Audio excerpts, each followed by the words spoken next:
Now, there's so many things to discuss from Empoli nil, Milan 2, such as a game-changing substitution, the referee suffering from main character syndrome, just making the game about himself. This was a referee that went out there with one mission. I'm going to destroy this game. And Milan were lucky to walk out of it with 3 points from just his negative impact on the game, the amount of decisions that he got wrong. And then the third thing to discuss is a difference in strikers, a difference in their approach, and a difference in their finishing ability. Let's just start off with that. In the first half, Milan progressed play. They get the ball to Tammy Abraham in a dangerous area. And I'm just sat watching it and I'm telling myself, Tammy, get the ball out your feet. Put your foot through the ball and have a shot on goal. That's what they teach you in academies. If you've played football, you'd know when I get the ball in those dangerous areas, where do I earn my money? Decisive. Be decisive. Be quick. React quicker than the opposition. Get the ball out your feet and shoot. And I feel like with Tammy, he got the ball. He took the 1-2 extra touches. He invited pressure. On another day, it's a penalty for Milan. But I'm just sat telling myself, Tammy, be quick. You've got the ball in a dangerous area. Shoot. 60 minutes later, Santi Jimenez puts Milan 2-0 up. Same area of the field.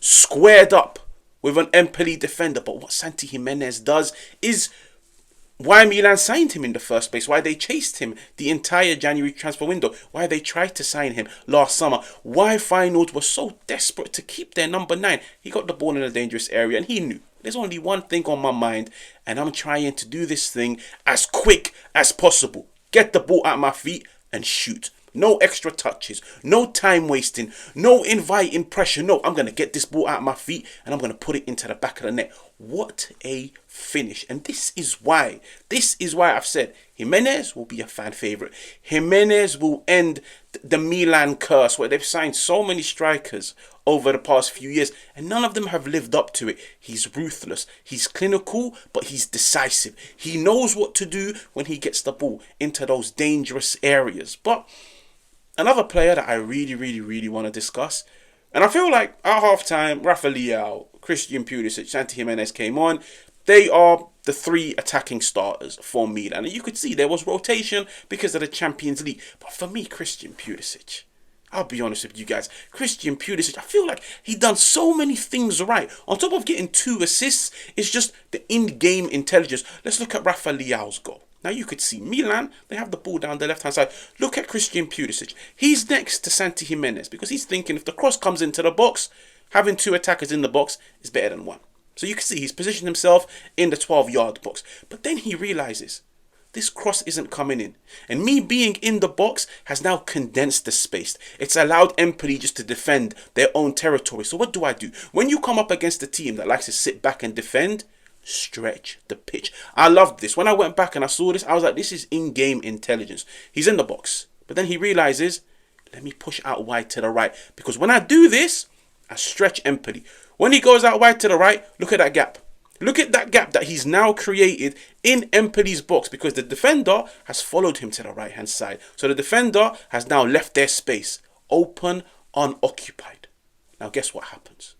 Empoli have to now shuffle across to close down this space. So the fact that they've now shuffled across, they left Rafa Leao unmarked, open at the back post. Pulisic receives the ball, 1v1 in isolation, goes down the outside, clips it to the back post. How is Rafa Leao unmarked, open, free header? It comes from Christian Pulisic, spotting where the space is, going to the space, making sure Empoli follow him to the right-hand side.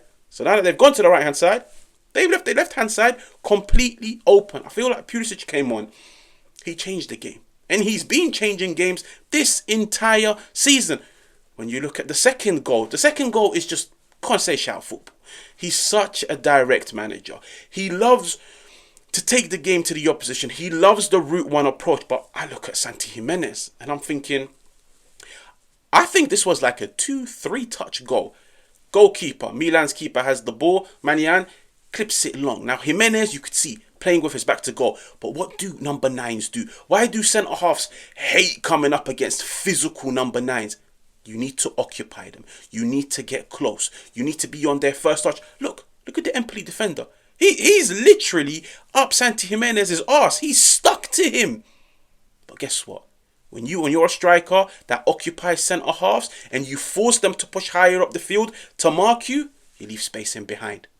I don't know if Gimenez got a touch on this ball. I don't know if the defender mistimed his jump. But the one thing I do know is Gimenez dragged that centre half with him. It leaves space in behind. The ball bounces. Christian Pulisic is in.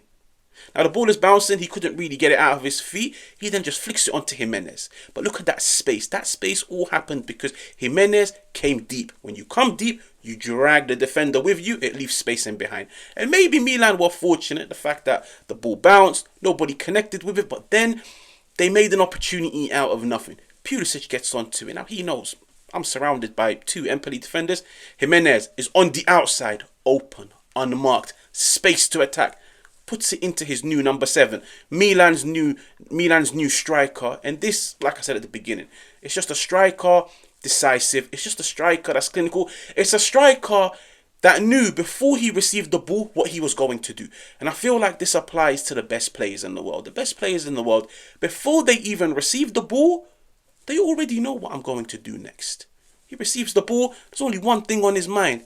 Carry, cut in onto my left foot, put it into the back of the net. And that's exactly what he done. Milan 2, Empoli 0. Sérgio Conceição's men secured the 3 points. And listen, this is a dude that's played what? Half an hour against Roma, 45 minutes against Empoli. He hasn't even started an entire game. You could still see he's adjusting to the rhythm of the Italian league. The intensity, the physicality. You could see he's still adapting. He's still getting used to his teammates. But what? In less than 90 minutes of football, he's already got 1 assist. He's already got 1 goal. And there's still so much more to come.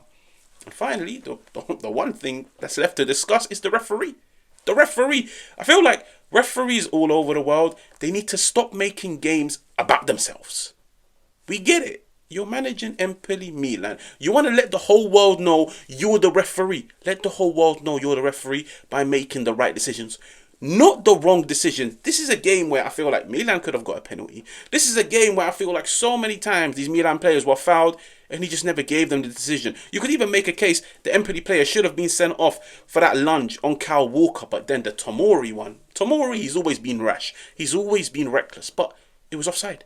It was offside. And where the problem is, VAR can't intervene in second yellow cards. They can only intervene when it's a straight red. But I was just sat watching it and I was like, if you didn't take out that second yellow card and you just waited 10 seconds and then you realized it was offside, Tomori wouldn't have been sent off. But this for me is main character syndrome. Referee running to the case and just trying to make the game all about himself. And how many times have you seen teams drop points because of stupid referee decisions? It's just poor. I'm not just speaking about Milan, Empoli. I'm just speaking in general across the world. Referees, I feel like they need to be a bit more educated. They need to be a bit more patient. I've always advocated for referees to be former players rather than becoming pundits. Or why don't you become a referee? Because you've experienced playing football. You've experienced these in-game situations. Referees, I feel like they learn what to do off a book. How can a person refereeing, officiating a game of football be a guy that's never played football and he's just read it off a book? It doesn't make sense. But on top of all of that, Milan secured 3 points away from home to Empoli. 3 points that will help them a lot. But on top of everything, you could see their new signings. They're beginning to find their feet. They're beginning to get that confidence. Santi Jimenez, he's showing the whole world why Milan signed him, why Milan dedicated an entire 30 days to trying to get him. Now, if you're new, make sure to subscribe. Make sure to hit the like button. Make sure to let me know what you think of that game in the comments. And I'll catch you guys on another one.